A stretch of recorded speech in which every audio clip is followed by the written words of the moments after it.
बच्चों, आज हम आप सबको प्रतिबिंब का रेखीय आवर्धन के बारे में बताएंगे। प्रतिबिंब का रेखीय आवर्धन क्या है? देखिए, एक अवतल दर्पण है M1 और M2, इसी के बारे में बताएंगे कि हाँ प्रतिबिंब का रेखीय आवर्धन क्या होता है। देखिए, यहाँ पर एक इसके पहले बताएंगे ध्रुव है, ये फोकस है और ये वक्रता केंद्र है। इसके बाद फोकस और ध्रुव और वक्रता केंद्र, ये तीनों क्या हैं? वस्तु के पहले हैं और वस्तु क्या है? इसके बाद है। जैसे देखिए, इसका डिफिनेशन क्या होता है? डिफिनेशन यही होता है, वस्तु के प्रतिबिंब की लंबाई, वस्तु के प्रतिबिंब की लंबाई, वस्तु के प्रतिबिंब की लंबाई। इसका पहले हेडिंग देख लीजिए, प्रतिबिंब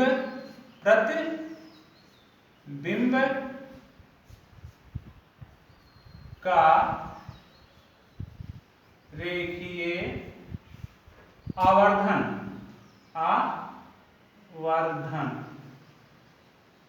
इंग्लिश होता है लीनियर मैग्नेटिक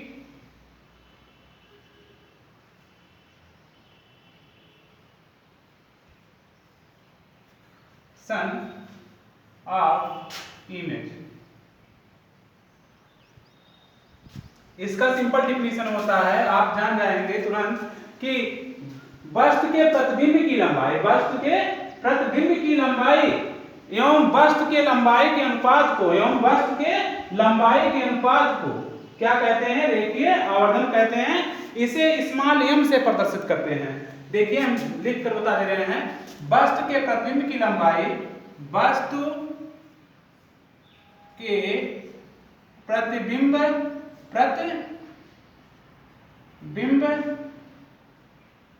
की लंबाई एवं वस्तु के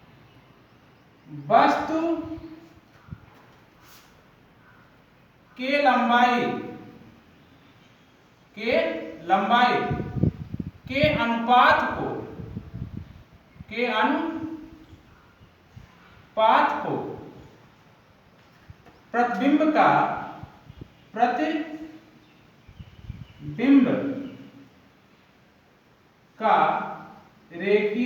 को प्रतिबिंब का रेखीय आवर्धन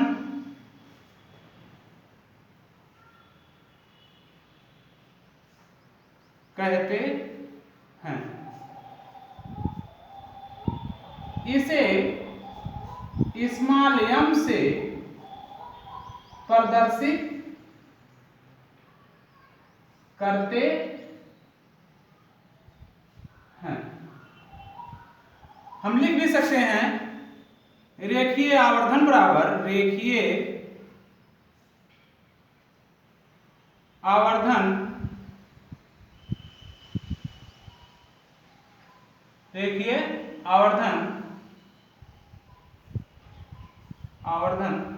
बराबर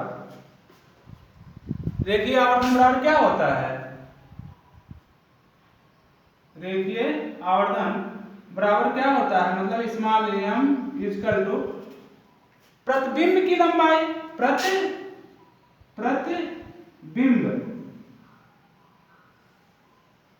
की लंबाई, प्रतिबिंब की लंबाई को किससे प्रदर्शित करते हैं? कैपिटल I से। और वस्तु की लंबाई को, वस्तु की लंबाई को स्मॉल कैपिटल O से प्रदर्शित करते हैं। लिख सकते हैं m equal to, small m equal to capital I upon capital O। यही क्या कहलाता है? रेखीय आवर्धन का सूत्र कहलाता है। रेखीय आवर्धन क्या है? वस्तु के प्रतिबिंब की लंबाई एवं वस्तु के लंबाई के अनुपात को प्रतिबिंब का रेखीय आवर्धन कहते हैं। इसे स्मॉल m से प्रदर्शित करते हैं। और अवतल दर्पण से बना प्रतिबिंब का रेखीय आवर्धन कैसा होगा?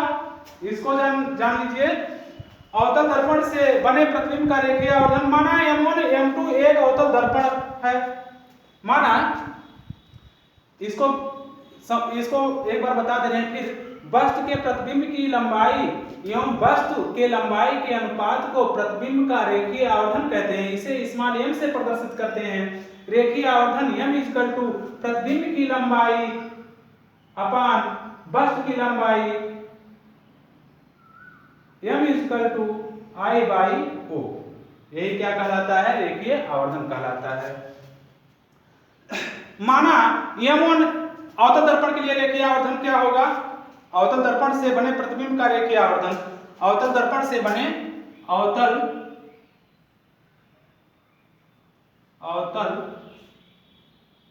दर्पण से बने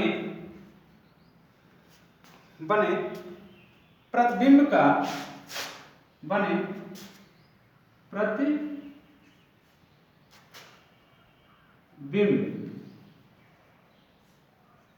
का रेखीय आवर्धन। मान लीजिए अवतल दर्पण हो से बने प्रतिबिंब का रेखीय आवर्धन कैसा होगा? तो हम मान लेंगे M1 और M2 क्या है? एक अवतल दर्पण है। M1 और M2 क्या है? एक अवतल दर्पण है जिसका वक्रता केंद्र C, जिसका वक्रता केंद्र क्या है? C और ध्रुव क्या है? P। वक्रता केंद्र क्या है? C और ध्रुव क्या है? P और फोकस क्या है? Capital F। इसको आप लिख लीजिएगा या हम बता भी दे रहे हैं। माना M1 M2 एक अवतल दर्पण है। माना M1 M2 एक अवतल दर्पण है। माना M1 M2 एक क्या है? एक अवतल दर्पण है और एक अवतल दर्पण है जिसका वक्रता केंद्र C, जिसका वक्रता केंद्र क्या है? जिसका वक्रता केंद्र क्या है?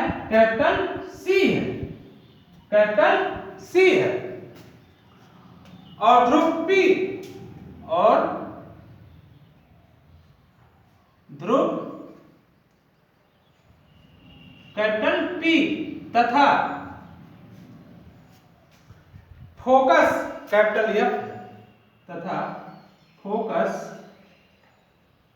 Capital F। फोकस क्या है? कैपिटल F है। तो त्रिभुज BPA आपतन कोण देख लीजिए।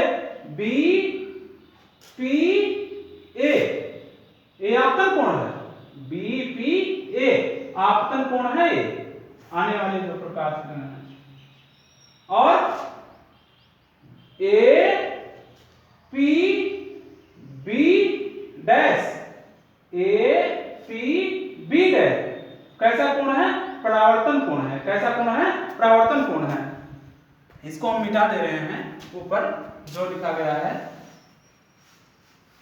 इसको आपको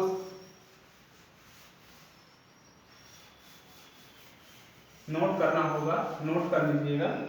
नहीं जो समझ में आएगा उसको फिर दोबारा पूछिएगा। देखिए माना M1 M2 ये क्या है? अवतल दर्पण है जिसका वक्रता केंद्र क्या है? कैपिटल C है और ध्रुव क्या है? P है और फोकस क्या है? F है। तो आप देख लीजिए आपतन कोण कौन है? कोण BPA आपतन कोण है। आपतन कोण।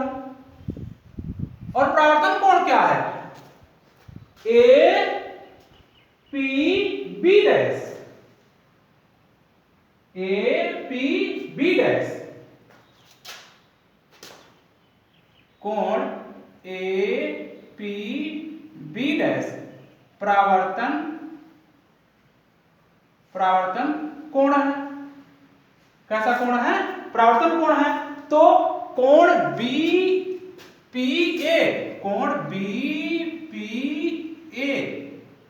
इक्वल टू कोण ए पी बी डैश, कोण ए पी बी डैश कैसा कोण है ये?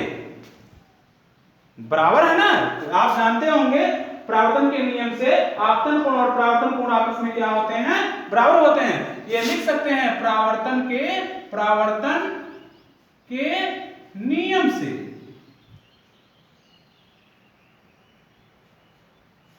परावर्तन के नियम से आपतन कोण और परावर्तन कोण आपस में क्या होते हैं? बराबर होते हैं। आप देख लीजिए कोण P A B, P A B, ये कोण पी ए बी, ये कोण P A B equal to, आप लिख सकते हैं P A dash B dash, कोण P A dash B dash, क्योंकि ये कैसे कोण है? ये समकोण है। कैसा कोण है? समकोण, समकोण, समकोण है। तो आप लिख सकते हैं त्रिभुज ए बी पी, त्रिभुज A B P, A B P, एक देख रहे हैं ना, ए बी पी तथा A dash B dash P समरूप त्रिभुज हैं। कैसे त्रिभुज हैं? ए बी, त्रिभुज ए बी पी तथा त्रिभुज ए डैश बी डैश पी समरूप त्रिभुज हैं, समरूप त्रिभुज हैं, समरूप त्रिभुज है। ये समझ में आया? समरूप त्रिभुज समान जिसके कोण हो समरूप त्रिभुज। तो A dash B dash upon A B, A dash B dash upon A B equal to, आप देख सकते हैं P A dash B dash upon A B और P A dash equal to लिख सकते हैं P A, P A dash upon P A, P A के। ये क्वेश्चन नंबर इसको फर्स्ट बोल दीजिए, क्वेश्चन नंबर फर्स्ट थोड़ा मिटाना पड़ेगा, मिटा दें उसके बाद तब देखिए।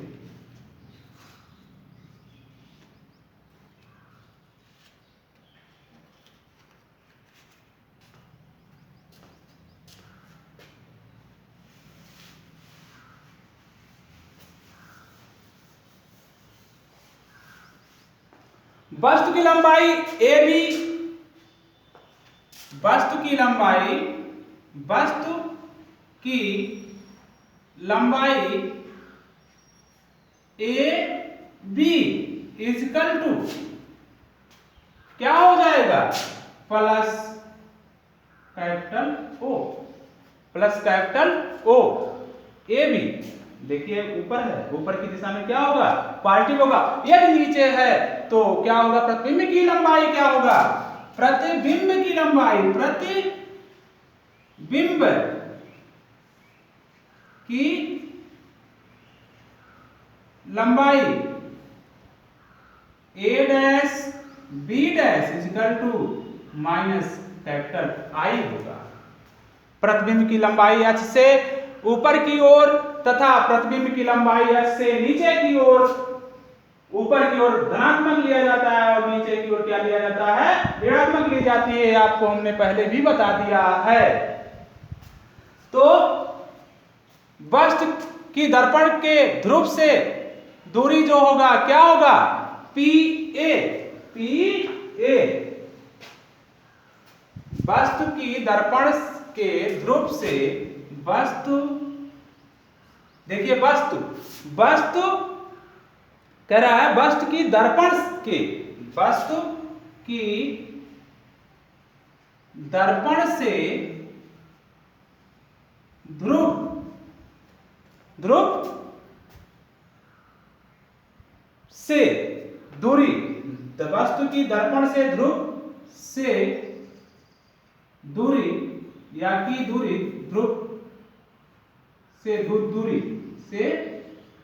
दूरी क्या हो जाएगा, PA इक्वल टू क्या हो जाएगा, माइनस यू। और प्रतिबिंब की ध्रुव PA डैश से, प्रतिबिंब की